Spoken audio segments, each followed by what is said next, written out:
Hello friends, അപ്പോൾ കഴിഞ്ഞ വീഡിയോയിലൊരു comment ഉണ്ടായിരുന്നു കോക്കനട്ട് ബർഫി റെസിപ്പി ചെയ്യാമോ എന്ന് ചോദിച്ചിട്ട്. അപ്പോൾ അതാണ് ഇന്നത്തെ വീഡിയോ. അതിനായിട്ട് നമ്മൾ ഒരു കപ്പ് തേങ്ങ എടുത്തിട്ടുണ്ട്.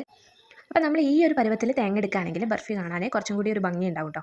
അതിനുശേഷം നമ്മളൊരു പാൻ ചൂടാക്കാൻ വെച്ചിട്ട് നെയ്യ് ഒഴിക്കുക. നെയ്യ് ഒഴിച്ചതിന് ശേഷം നമ്മൾ അടിച്ച് വെച്ചിട്ടുള്ള ആ തേങ്ങ ഇട്ടെടുത്ത് നന്നായിട്ടൊന്ന് ചൂടാക്കുക. അതിനുശേഷം ഒരു കപ്പ് പഞ്ചസാര ഇതിലേക്ക് ഇട്ടിട്ട് നന്നാക്കി ഇളക്കി കൊടുക്കുക കേട്ടോ. അപ്പോൾ ഈ പഞ്ചസാരയൊക്കെ നന്നായിട്ട് മെൽറ്റായി വരുന്നത് വരെ നന്നായിട്ട് ഇളക്കിക്കൊണ്ടിരിക്കുക.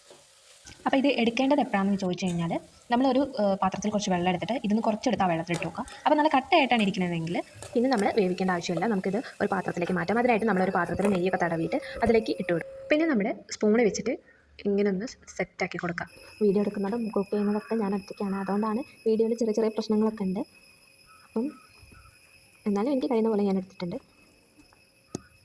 ഇപ്പോൾ മധുരമൊക്കെ ഇഷ്ടമുള്ളവരാണെങ്കിൽ മസ്റ്റായിട്ട് ട്രൈ ചെയ്യേണ്ട ഒരു സ്നാക്കാണിത്. ഇതിൽ തേങ്ങയുടെയും ആ പഞ്ചസാരേൻ്റെയും ഒക്കെ നല്ലൊരു ടേസ്റ്റ് ഉണ്ട്. അപ്പോൾ ഇത് ഉണ്ടാക്കാനായിട്ടും നല്ല ഈസിയാണ്. ചിലപ്പോൾ നമ്മൾ ഈ യൂട്യൂബിലൊക്കെ നോക്കുമ്പോൾ അവരുണ്ടാക്കുന്ന പോലെ ചിലപ്പോൾ നമുക്ക് ഉണ്ടാക്കാൻ പറ്റില്ല. പക്ഷേ ഇത് അങ്ങനെയല്ല കേട്ടോ.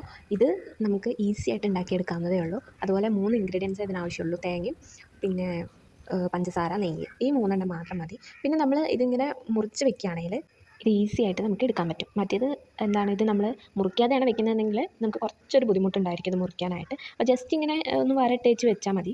നമുക്ക് ഇതിന് ശേഷം ഒന്ന് തണുത്ത് കഴിഞ്ഞിട്ട് നന്നായിട്ടൊന്ന് മുറിച്ചെടുത്താൽ മതി.